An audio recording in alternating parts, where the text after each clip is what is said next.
we're not looking for the person that wants to stand off to the side. Correct. We're looking for the person that wants to jump in as quick as possible and is going to be aggressive.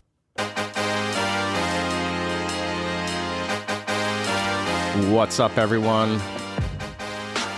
Welcome back to the Hello Hair Pro podcast. Today we're talking about hiring. Hiring, firing. We're not really talking about firing, but it rhymes.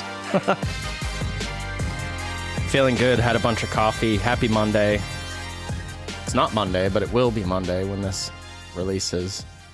So my name is Todd. I'm here with my wife and business partner, the wonderful Jen Ford. Hello. Good last name. It's a Thanks. Great last name. Very powerful. Presidential. Yeah, you're funny. All right. So last episode, we talked about apprenticing, assisting, those sort of things. And it seems like everyone is hiring. Mm-hmm. Every business, not just hair. Yeah, just across the board. And so it felt like a natural sort of thing to just progress into hiring. So we can speak to our hiring process, of course. And as you look around on social media and certain things, there's a whole bunch of advice. And I'm not gonna attack anyone's advice because I think people are trying to help people, but some of it is bad. Mm-hmm. And so we can chat about that too. Okay. And then towards the end, we can talk about how to leave a salon. Yeah. Peace out, Girl Scout. Yeah. Bye, Felicia. No, we'll get there. We'll talk about, just leaving, because sometimes you leave. It's not a good fit, and that's okay. Mm-hmm. And I think that people need to hear that. Agreed. All right. So the hiring process at our salon, Hello Hairco, what does that look like?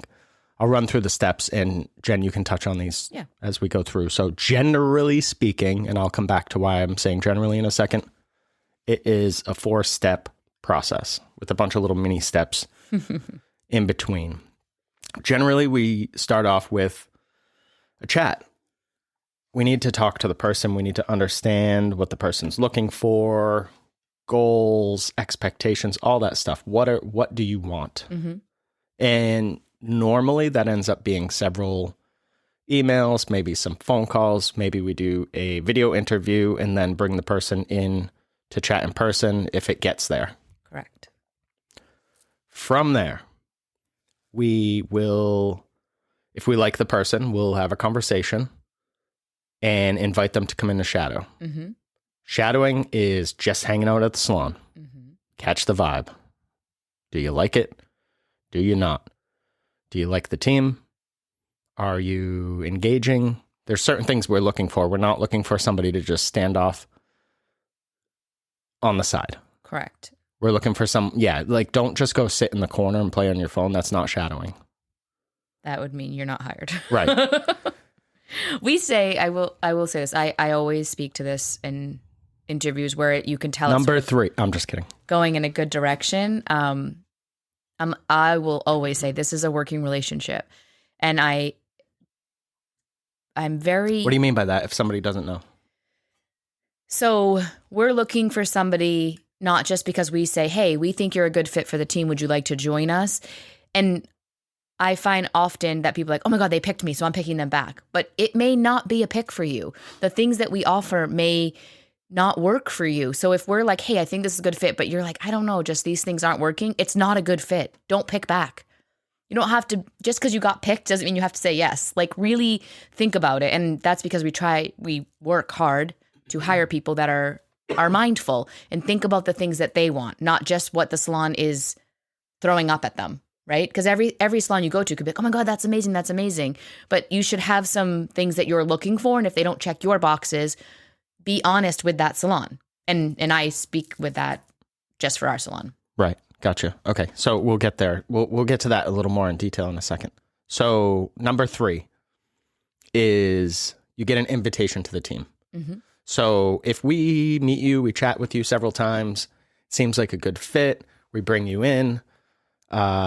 It's not that our team gets to decide who we hire and who we don't, but obviously getting along, engaging, whoever's there, we don't actively search out feedback from our team, but we do get it when people get excited. Oh, that person was so cool. Or, this person said this and I learned something from them and they just got out of school, whatever. Those are good signs. So once you're invited to the team, that could be another meeting. Generally, I'll sit with somebody and go through like the playbook and all that stuff to cover anything that was missed in previous meetings. There's so many moving parts that you have to you end up repeating yourself a lot, but you want to make sure you cover everything because there's still time for this person or us to decide that this isn't going to work. Generally, we've made our mind up, but like you said, maybe they're like, oh, I didn't think about that. That's not going to work for me. Totally cool. No big deal. Right. No hard feelings, whatever. Step number 4 is a model day. At this point, we tell people you have the job if you want it, but we don't want the first time you are working on a client to be the first time you've ever worked in the salon. Correct. We want you to get a feel of the workflow. We want you to use, like, for example, our technology, our software, our blow dryers from overhead, like different things that you might not have played with before. We want you to play with that stuff. And we also want to see what you're capable of technically so that we can, and by we, I mean you, come up with a plan of attack for education. In that phase, we generally have them get a blow dry too, a blow dry service. I forgot that. Yeah. Yeah. So that they can feel what the sink feels like, feel what a type of shampoo at Hello is, and then what it feels like to get a blow dry and sit as a client in the salon. So this way, when they take their client, it just helps the expectation level. Yes. And we've been actually altering some of those things because you're going to be a little more involved in getting services from people and things like that. Correct.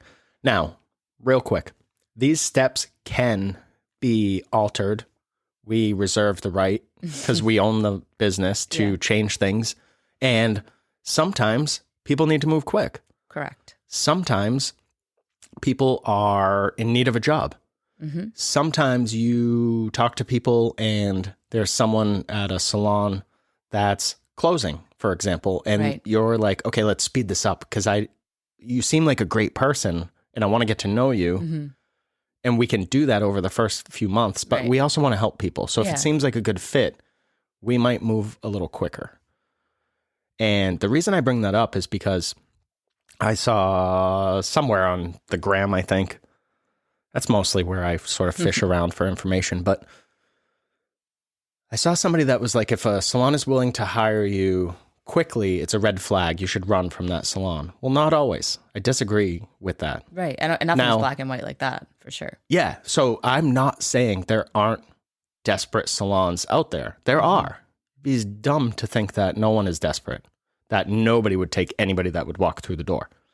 In fact, I would say most people would take anybody that would walk through the door and then try to figure it out after. Right.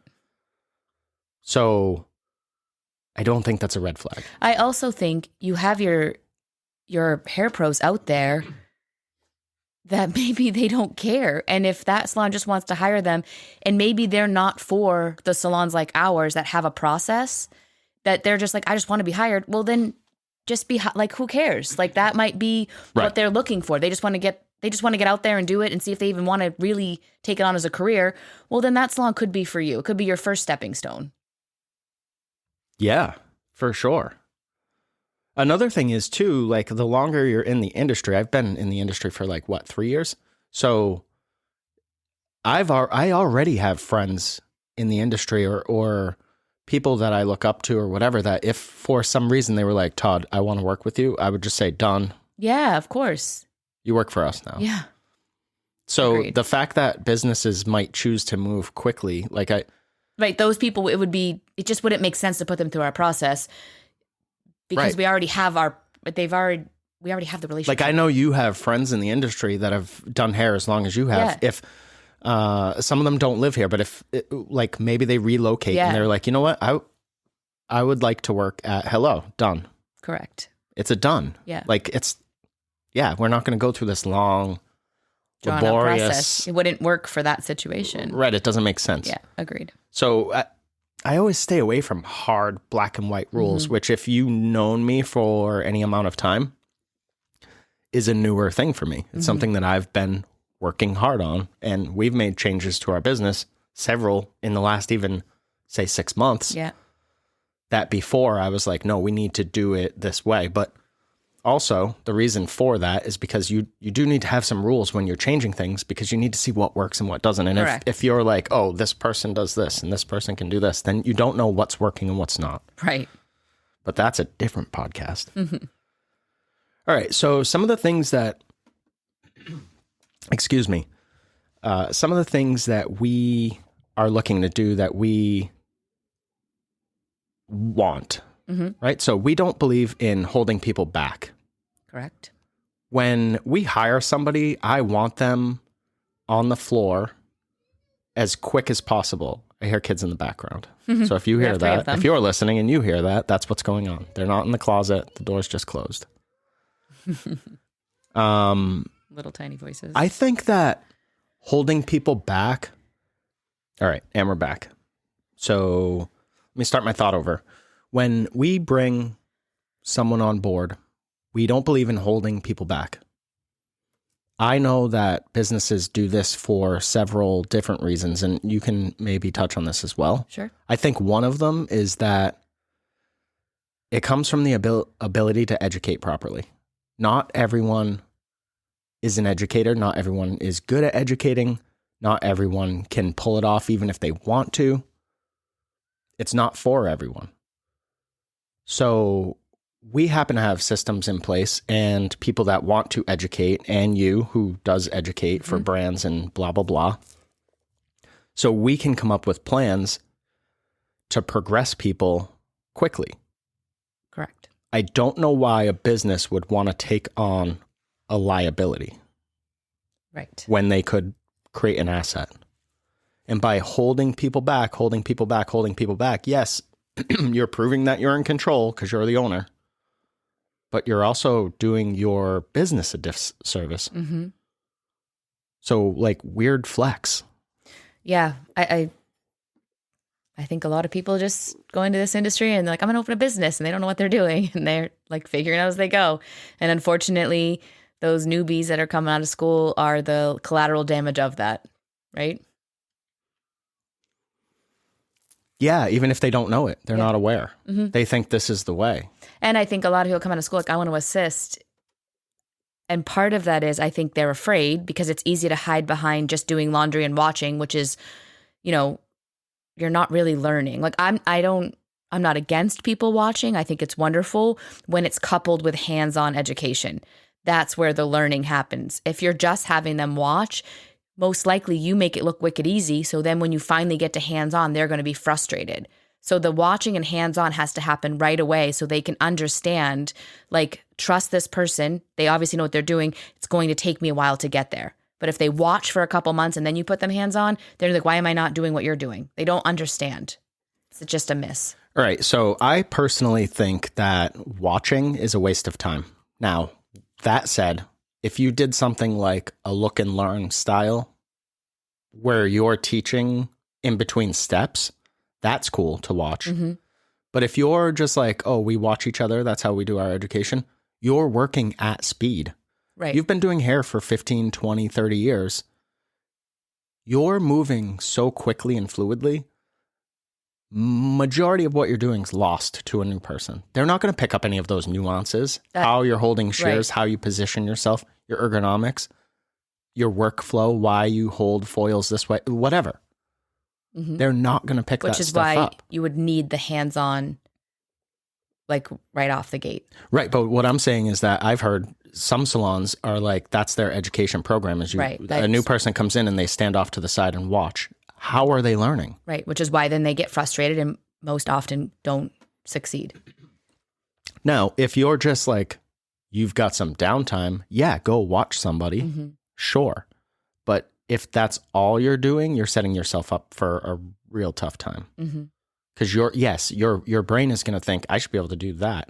You don't even know what that is. Right. I encourage in our salon, if somebody comes in, yes, obviously watching, you can see like the flow, the patterns, whatever, but they're on mannequins. Like I'll say to them, like, when's the last time you did a foiled? If there's a pause there, that means you're doing one on a mannequin. You should know exactly when that was. You should be doing that. You need muscle memory. You need to be working on that constantly. So we'll sit down, grab the mannequin in between clients and just say, lay out, what are you going to do for this? How long do you think it'll take you? How many foils do you think it'll take? Like, really mindful process. And then they go to work on that. So they're always learning, always hands-on learning. Yeah, for sure.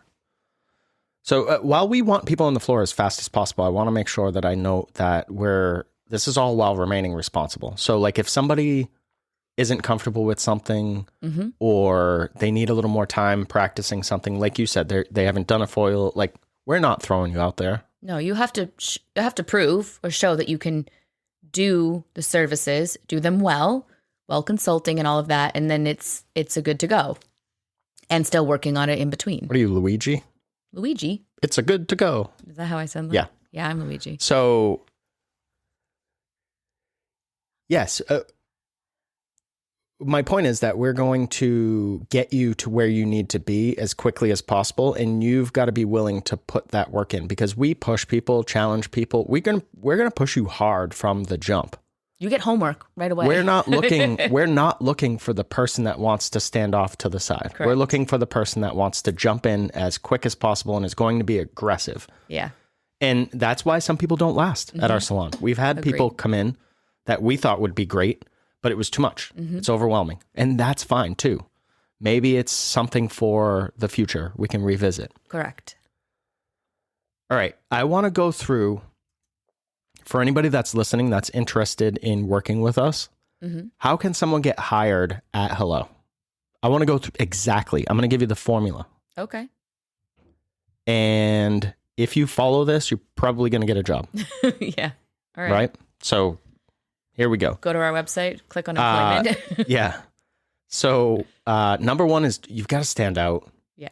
You have to be memorable. There's got to be something. You've got to have some sort of something. That je ne sais quoi, right? Yes. That it factor. But I strongly recommend that if you truly want to work with us, that you don't just copy whatever trend is going on. Right. Okay? So, anything to add to the standout? Nope, I think that's perfect. Because your standout is yours. Like, what do you bring to the table? Yeah. We don't want to give too much, right? So, stand out. Number two, you might need to work on this a little beforehand, and it's okay, because this is practice. We've talked about this. We've talked about this a little in the past, right? Be able to have conversations. Huge. If I can't talk to you, I can't work with you. If I can't sit and just say, how was your day? And that leads into something, or how are things with your house, or whatever. How are things with your kids, your dog, your car? There needs to be a flow. Whatever. We should be able to converse. Okay. Number three.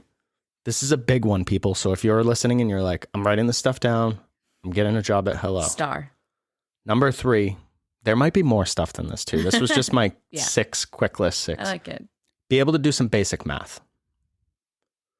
Here's what I mean by that. I was talking to somebody the other day, and they said if this person moved from this salon to this salon, they would be taking a loss. And I said, how come? And I already know where this is going, right? Because I've had this conversation for longer than I've been in the industry. And they said, well, the salon they're at is 50%, and we were comparing it to Hello. Okay. Hello, we pay 45% commission. And I said, that is just great. This is a great conversation. Let's math a little. So I said, how long has this person been doing hair? X amount of years. Oh, pretty good. Let's glance through their page. Work looks pretty good. Okay, how much do they charge for a haircut? They charge this. That's too low. First thing I said, too low. Now, 50% of what they were charging for their haircut currently is less than 45% of what I would encourage them to charge. Correct. So they would be And getting what they should a be raise by coming to work with us, an instant raise. Now, if you're so concerned with the vanity metric of how much commission, you're doing yourself a massive disservice. And I think salons need to stop doing this too, because how high are you going to go? Right. You start someone at what, 40? We are 45% across the board. Everyone gets it. It's transparent. Yes. And I believe there's integrity to that, because some places are like, I'm going to give you 50, but don't tell. Anybody. Yeah, we've seen that. We've heard that. It's dumb. And we talk to our staff about business so they understand all the time what we're doing, and they appreciate that. Like, we want people that want to understand the business side too. Like, oh, that's why you do that. Oh, that's why we get all the, like, whatever. Like, it's an ongoing conversation. And when the light bulbs go off, it's amazing. Yes. So basic math. Number 4, just ask your questions. Look, I know it's not always easy, but I know that you're going to ask about pay. Just ask. Most don't. I have to bring it up. Do you want to talk about pay? And they're like, yeah, actually I do. Well, so with the people that I meet with, we all meet with everyone together. Sometimes I'll meet people first or whatever. When I'm having the conversation, I'm waiting and I'm like, they haven't asked these basic questions because they're nervous. Mm-hmm. Just ask. I know you're going to ask. You don't have to wait till we're standing up for our conversation to be like, oh, I just remembered I was going to ask about pay. How does that work? Like, no, you didn't just remember. You remembered when you were in your car having the conversation in your head. We're all humans. We all have the same sort of habits. Just ask your questions. I do not care. I'm going to answer you honestly and with integrity. Mm-hmm. And that's how we've built our business. So there's nothing for me to hide. So if you're listening to this, just ask your questions. Come in with your list. Be strong. Be confident. Because you're also interviewing us or any salon that you go into. And you need to interview well so that you have the answers to your questions, so that you can make a really great choice when you're picking the salon that you want to be at. Yes. Number 5. This one is basically effort. Mm-hmm. Understand that marketing is part of your job. Now, we invest, however you want to say it, right? It's an investment because we look for returns on our money. Thousands of dollars a month in marketing. Yes. But if you're not putting out what you want to do, and we actually will go over this with you during an interview. I will give you all the information that I can during an interview. Happy to help. Mm-hmm. And if you don't end up with us, great, because it's not a sales pitch. I'm not giving you a sales pitch. Yeah, well, we're helping you for wherever you want. Yeah, I like helping people. Me too. Marketing is part of your job. Here's why. You cannot just rely on walk-ins. Yeah. You have to, do you remember step 1? It was stand out. Mm-hmm. Why would the person choose you? So a walk-in comes in. What if they're like, oh, I like her or I like him. I want to sit there. That haircut looks cool. I want that person to do my hair. If you stand out, for example, if you have your work on Instagram, or not even your work, if you're just getting out of school, whatever, you can talk about stuff on Instagram. Find a way to be engaging. Find a way to do something. And if you don't like Instagram, don't use it, but find something to use. Find a way to stand out. Well, and people are going to go to your Instagram to see your work or to see who you are or what you're about. And if you can engage with those people, they're going to book an appointment. Right. So even though we have people coming in, we don't know what those people want when they come in. Now, we do our best to speak to avatars and to advertise that way and market to a specific person, but that is still a general. Right. That person is still going to vibe with, say, this barber over this stylist or this stylist over this stylist because of whatever personality or whatever, like clothing choices, anything. I don't know why some people just click, but they do. Yeah. Sometimes you see two people that get along and you're like, that doesn't make sense. But it does. But they're best friends. Yeah. So, and who are you to say otherwise? Right. So understand that things like marketing, that's part of your job as well. And if you're not willing to put that effort in, everything crumbles. Right. Number 6, we recently added this one, and I'm not trying to sound harsh, but don't be in school. So don't come in and have a year of school left, or don't come in and I just finished cosmetology, but now I'm going into barbering. I'd love my schedule to be this. Yeah, while you're in school. Right. But what happens after? Now, again, we're actually going to work on creating an assistant program because we want to see what that looks like. You can 100% come in and assist while you're in school. Right. Ideally, that would lead to you having a job. Having a job as a stylist. So there are ways around it. It's just like if you're not like if you haven't even started a program yet, don't know what your hours are, you're only available like an hour a week, whatever. Yeah. Like we've seen all sorts of scenarios.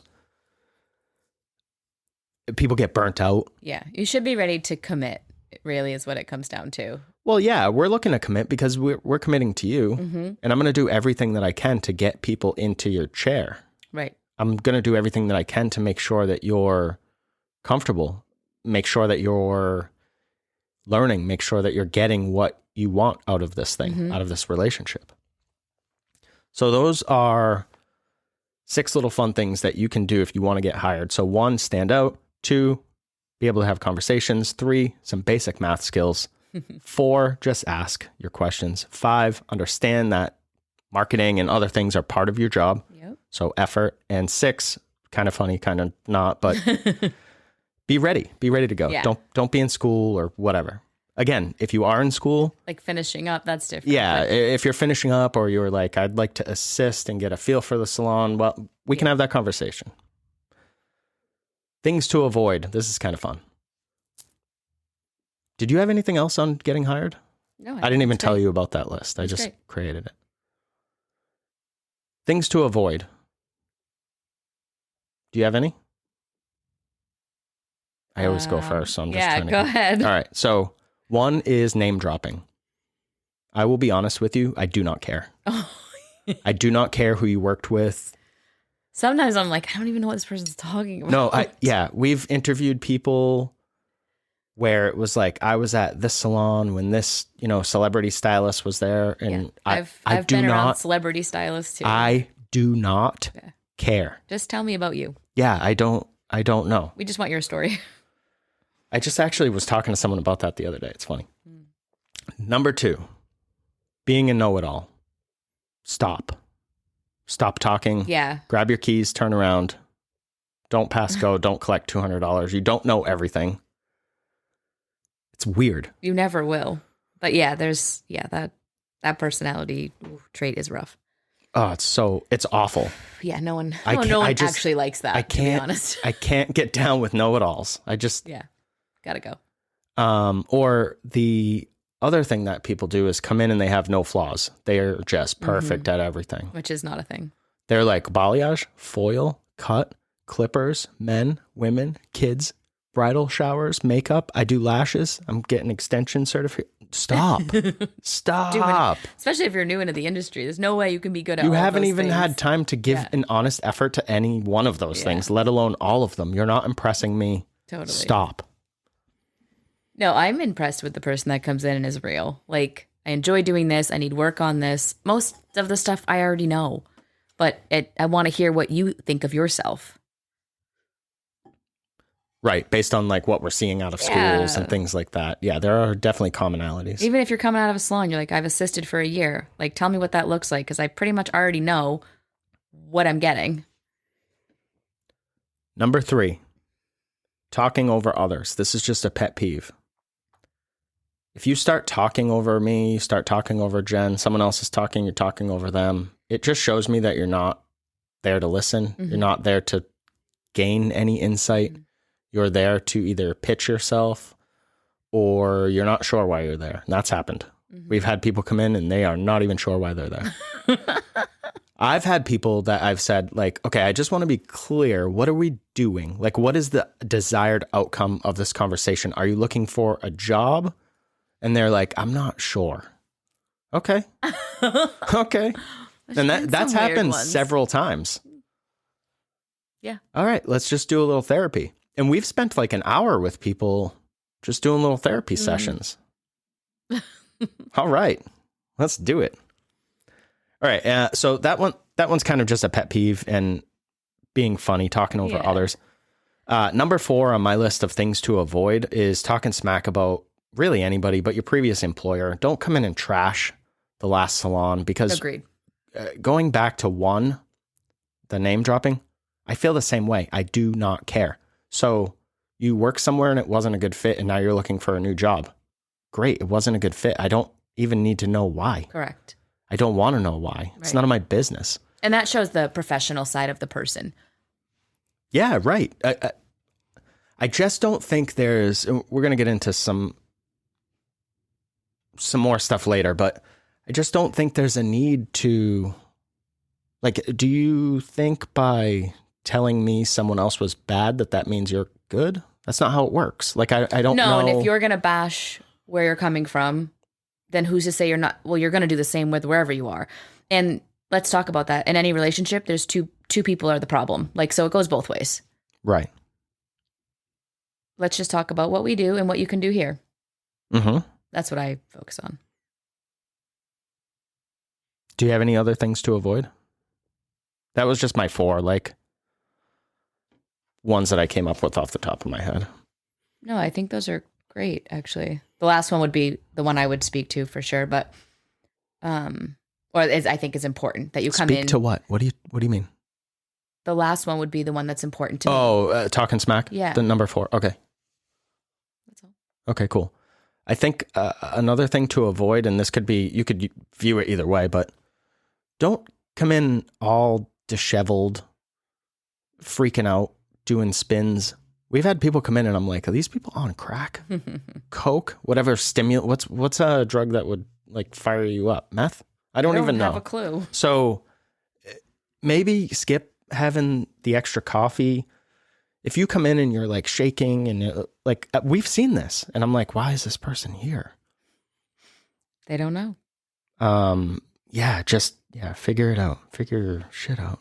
All right. So we talked about how to get hired. We talked about things to avoid, which will help you get hired.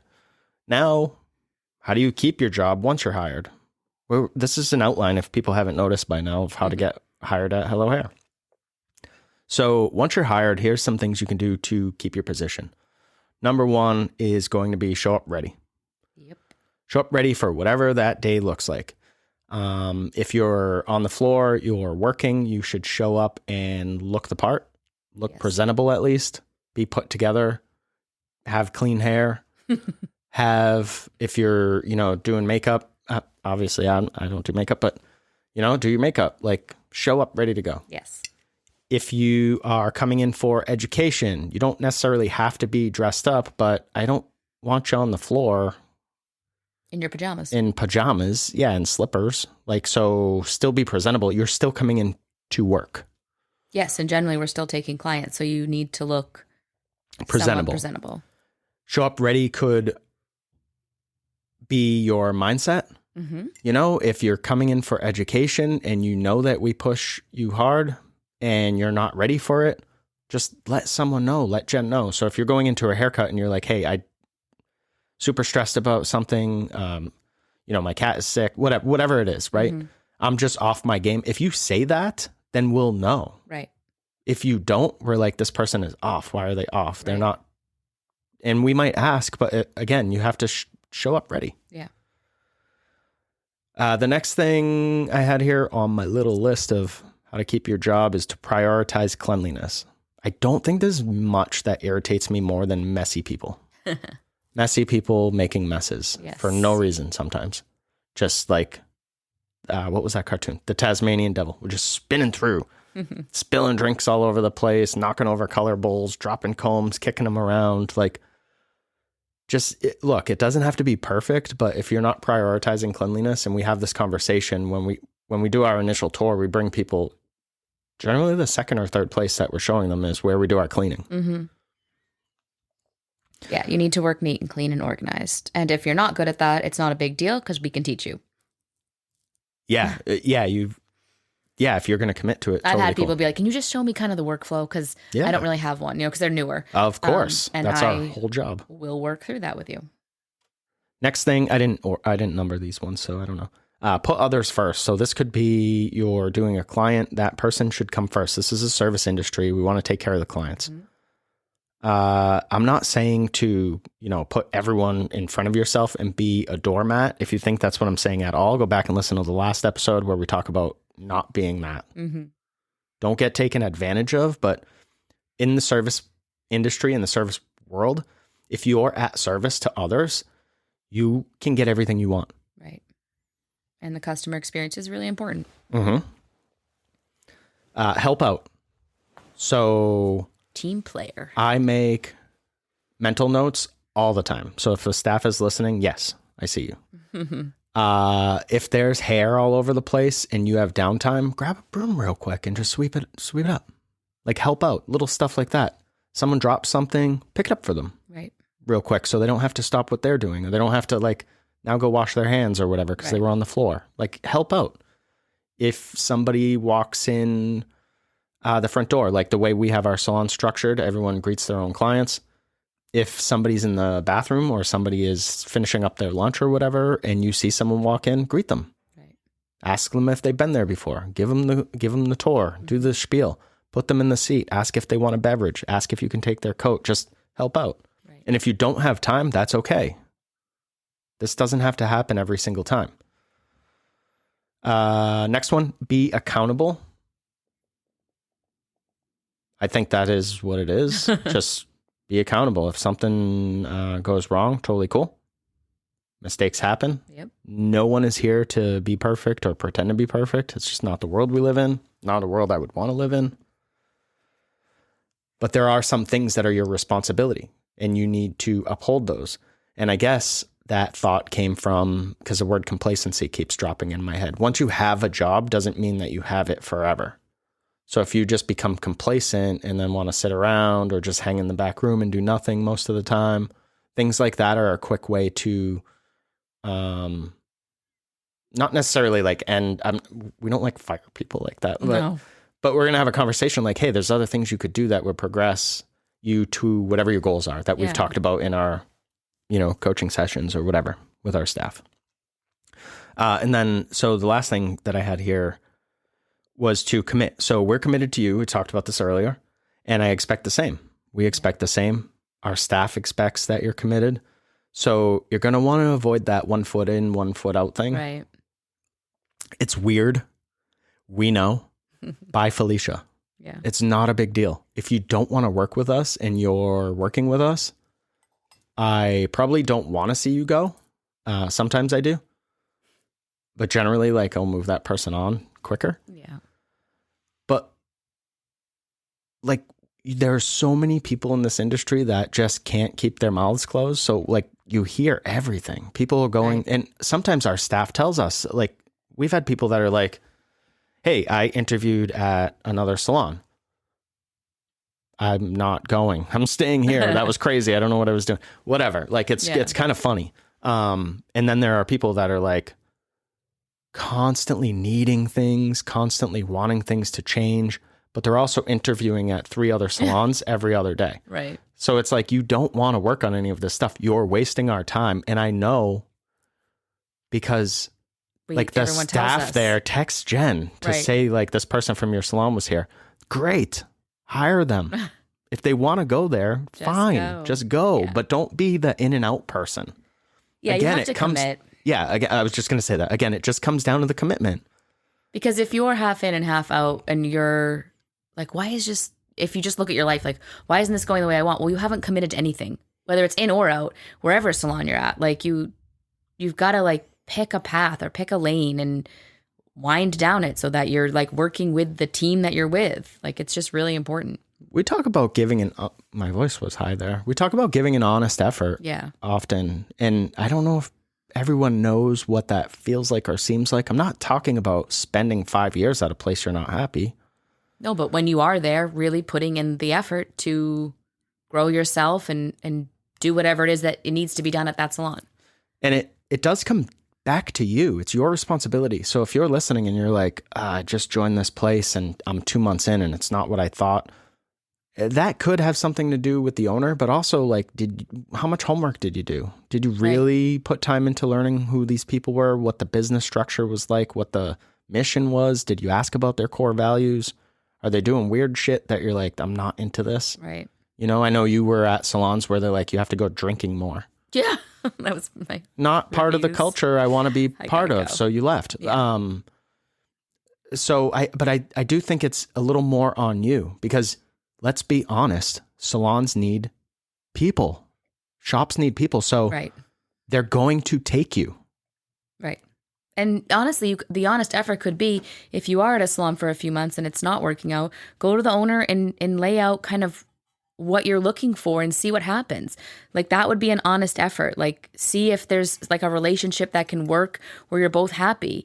Some, I think, yeah, you may need to get out, but some, if you don't go and talk to the owner about what's going on, then if you don't learn how to do that, you're not going to do it at the next one or the next one. You're going to have the same problems or very similar. Yes. Anything else that people can do to stay on? No, I think that's it. There's probably other stuff. This isn't comprehensive. Yeah. We just want to run through some. All right. So now let's chat about real quick when you're leaving.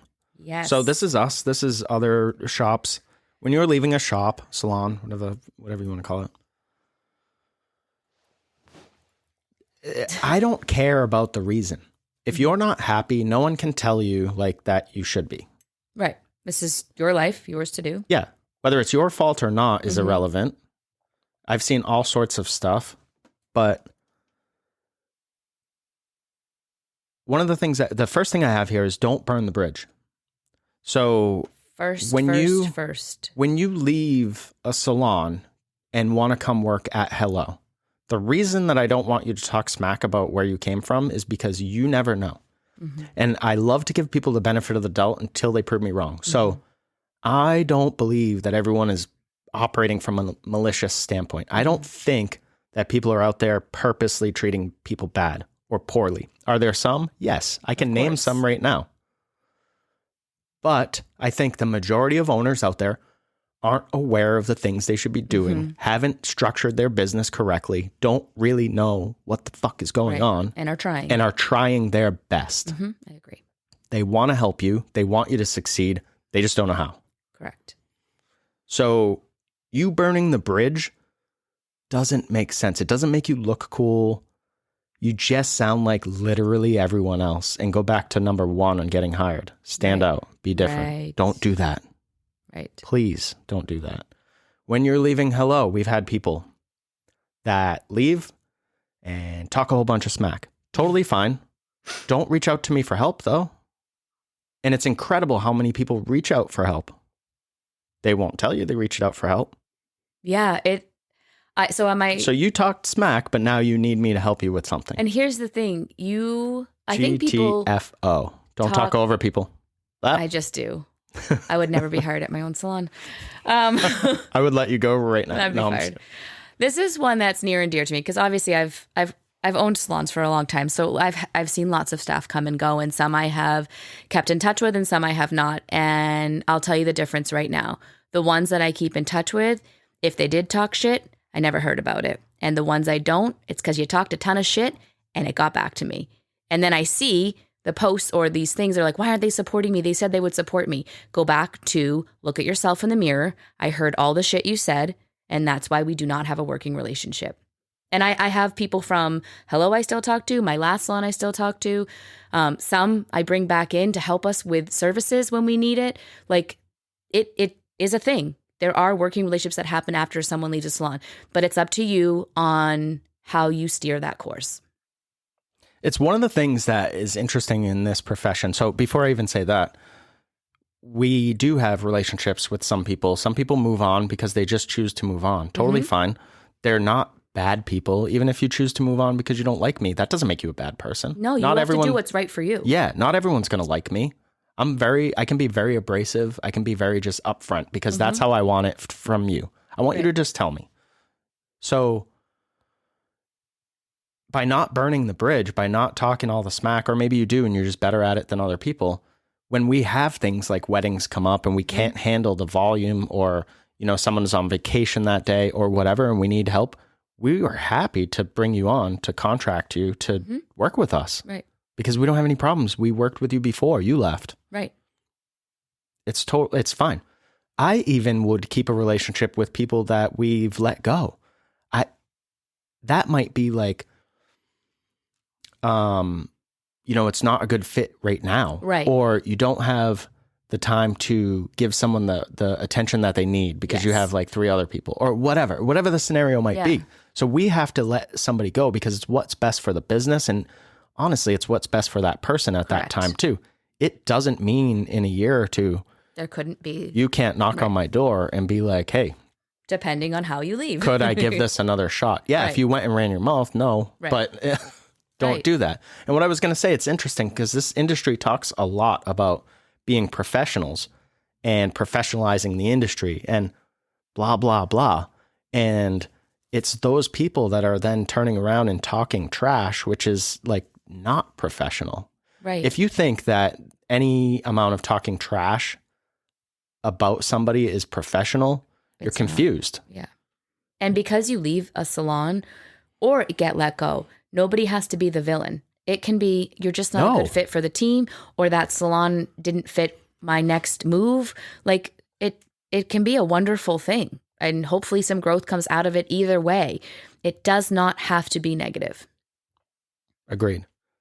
The other thing I would say, when you're leaving somewhere and going on to somewhere new, you have the honeymoon phase. Mm-hmm. You have the everything is awesome. Because it's supposed to be. That's why you did it. And then when the reality sets in, you're like, shit, now what? So, yeah, exactly. So what I'm going to say is just a word of caution. Don't get caught up thinking that this is your forever home. Mm-hmm. I'm not talking about hello. I'm not talking about coming to work with us and whatever. I'm talking about anywhere. If you go somewhere, just have a little bit of, not reservation, I don't think that's the right word, but know that, like, so for example, say your history shows that you've been to 19 different shops in 3 years. Mm-hmm. Okay. The statistics point to you are not going to last here. Okay. So yeah, don't burn the bridge and don't get caught up thinking in forevers, because the people that I talk to that talk about forevers are the people that, like, they've already been at like 19, like I said, different places in 3 years, and they're blaming everyone else. And this is a whole other topic. We'll talk about it at a different time. But if you've had that many moves, no way. Yeah, I don't think there's anything wrong with moving, but at a certain point, and I don't have a number, I don't know if there's a threshold, but at a certain point, you've got to look in the mirror. Like, it's your ass. That's the issue. Right. You know, no salons can live up to my expectations. I'm just It's holier like the client than thou. Like, what are you doing? Right. Like, the client that's like, no one can ever do my hair. Okay, well, at some point in your 60 years of living, if no one's ever been able to do your hair, it's going to say it's a you problem. Right. So it's the same thing. Like, if you can't find a salon that fits you, I think you need to figure out what's going on with yourself. Yeah, I had a new client the other day, and he said, I've had my hair this way-ish since 1978. He's an older gentleman. And I was like, okay. And he was like, I just reserved my mindset to getting bad haircuts. And he has challenging hair, but I was like, okay. And then we talked through some ways where I'm gonna reach out to him, and I would like to meet him. I took it as a challenge. Like, I'm gonna do your hair better than anyone else has ever cut your hair. Hey, I say right now at 23 years, I just learned how to cut hair real awesome. So I want all the people that haven't been able to have good haircuts. I think I can take care of you now. So I guess we can wrap this up because it's getting long. So in closing, I wanted to point out something that I've seen a few times recently where people are like, you should go to as many shops as possible, shadow everywhere you can, spend as much time getting to know everyone. I think that advice comes, again, from a good place, but I think it's irresponsible because I don't think you necessarily know what you're talking about, because you're sending somebody that's looking for work. They just got out of school. They want to make some money. And now you're telling them to go on a 2-year and let me tell you, walkabout. The internet to do your research and pick your places that you think might here's work the for deal. You should be looking at businesses' missions. You should be looking at what is the leadership team doing. You should be looking at core values, principles, things that businesses stand for, matching a handful of those to what you stand for, your beliefs, and then going through an interview process with those, like 3 to 5 or whatever. I was going to say 3. Yeah. Whatever. I don't want to put a number on things, because if you're like, oh, I really have 7 on this list, but Todd and Jen said 3. No, go to 7. Right, then. Of course. As many as possible? No. That's irresponsible to tell somebody. You won't even somebody. know what to do with all that information. You'll just be lost. No, and be frozen with all the information. So it's March 2023, and the way that the market is right now is that 100% of salons are going to meet with you. Right. So that's too many. Which is why you have to pick the ones that I don't even know the names of the salons in the town we're in. Yeah. There are too many. Yeah. So you can't possibly do that. Don't do that. Don't shadow at every place that you can. How many salons would you guess are in Londonderry, our town? 20? 30? 20 to 30. Okay, whatever. I don't know. I honestly don't know. So say there's 20 to 30 and you spend 2 days at each. That's 60 days. So you're spending 2 months shadowing. Now let's take out weekends because obviously you're not going to go 7 days a week. So you're talking about a quarter of a year that you're going to spend, and that's just one town. Surrounding towns will meet with you too. So now you're talking, if there's 4 towns that touch, say 120 salons. So you're talking about 240 days. I think they get it. Okay. Well, I just like doing a little math. That was a lot of math. All right. So, and then the last thing I had on here was just do some actual research. That would help you. You know, go in, meet and chat. If it's not for you, cut ties. Right. Just move on. Find a new place. Anything else to add? We're getting a little long, so let's wrap it up. Okay. Have a great day. I got nothing. If you need help, or if you want a job, reach out and follow the list of the things that I just laid out, and even mention this podcast. That might help you. What button do I hit? Here it is. All right. Have a great day. Happy Monday, or whenever you're listening. Leave a review. I would love that. 5-star review. Comment would be cool. Or DM us. Bye.